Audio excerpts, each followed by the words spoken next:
Hello guys, welcome to Persp Science. In this video we'll be focusing on deriving the formula for horizontal range and also for maximum height. In this figure, a trajectory of a projectile is depicted, showing the initial velocity as v0 and the vector components and the velocity as v and its component at later times. So actually here on this figure, r is the horizontal range. Then v0 x is said to be equivalent to v, which is velocity. So the formula for maximum height says that h equal to v0 squared sine squared theta all over 2g. And for horizontal range, it says r equal to v0 squared and the double angle of sine naught all over g. So perspicacious, I can see these formulas, but how are they derived?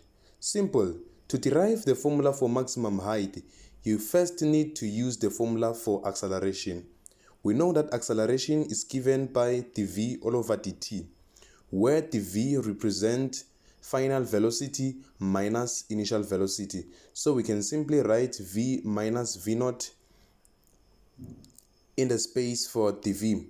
And also dt, it means final time minus initial time. So which will be just t minus 0 because initial time is 0. So if we rearrange this, it will give us v minus v0 equal to at. But since now we are focusing on maximum height, and we know that height, it is vertically, and vertically it is along the y-axis. So we will manipulate our formula to write it as vy minus v0y equal to, you see, when we speak about a or the acceleration, it is said that acceleration along the x-axis when we are dealing with projectile, it is equal to 0. But acceleration along the y-axis, it is equal to gravity, which is equal to 9,8. And we know that gravity, it actually pulls everything downward. So we can say acceleration is equal to negative g. So our formula will be vy minus v0y equal to negative gt. So we make vy the subject of the formula, which will be equal to v0y minus gt. So now on, you have to write v0y as a component of v0, meaning it have to be in terms of sine theta naught or cos theta net. So a simple way of doing that without confusion is for us to write our trajectory of a projectile as a triangle. So you will draw your triangle, then on the hypotenuse side, it will be equal to your v0. On your vertical side, it will be your v0y. On your horizontal side, it will be your v0x. So from here, if you remember SOHCAHTOA, which means sine will be equal to opposite all over the hypotenuse. What is your opposite in this situation? Your opposite is just your v0y all over your v0. So if you cross multiply, v0 sine theta naught will be equal to your v0y. Same thing, if you use the trig cos, it will be cos theta naught equal to your adjacent will be v0x all over v0, which is your hypotenuse. So from here, we go back to our formula or our equation. We will put back vy equal to, now where there is v0y, we said v0y, it is equal to v0 sine theta naught. So we substitute minus gt. Again, if we can go to our trajectory of a projectile, we can see that if we are determining our maximum height, at the maximum height, the velocity is equal to 0, which means vy is equal to 0. So our formula now, we equate it with 0. So it will be 0 equal to v0 sine theta naught minus gt. And again, we know that t, it is the time it took the object to move from origin up to maximum height. We can name our maximum height to be a, so which means our TA. So what we have to do next, you have to make TA the subject of the formula. So you will take GTA to the other side and then you divide both sides by G. Then you will get your time from origin up to maximum height. It will be equal to V naught sine theta naught all over G. From here, what to do? You use the second equation of motion that says the change in y or change in x equal to v naught multiplied by t plus a half of acceleration multiplied by the squared time. So if you can check carefully, change in y, it is the height or it is the distance to your maximum height, which means we can substitute in a position of change in y with h. And in a position of v naught, since we are focusing on maximum height, which means it is a vertical distance, it will be v naught y multiplied by t.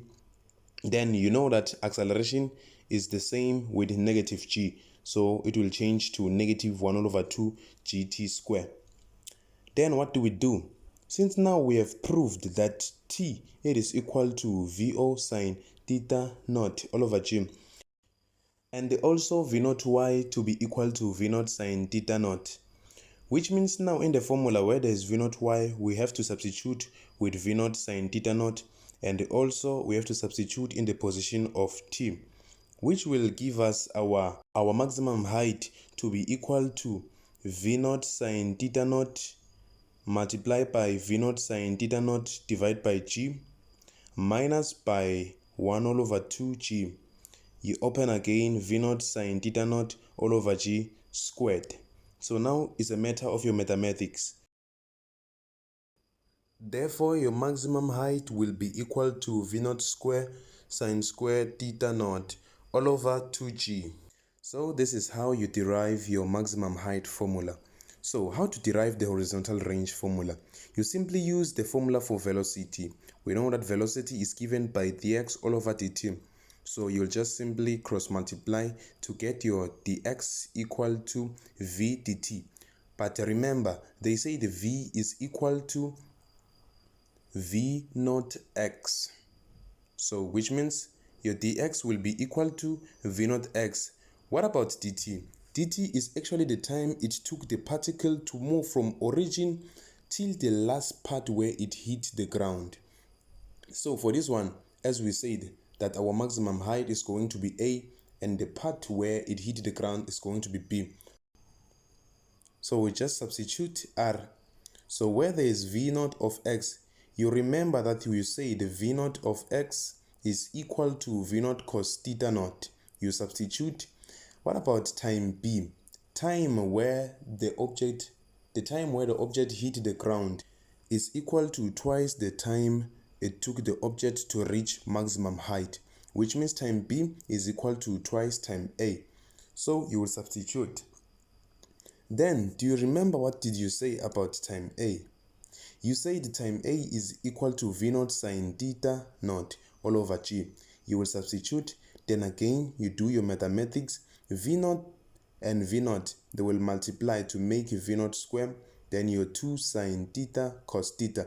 If you notice, 2 sine theta cos theta is a double angle of sine, which means you will have v naught square sine 2.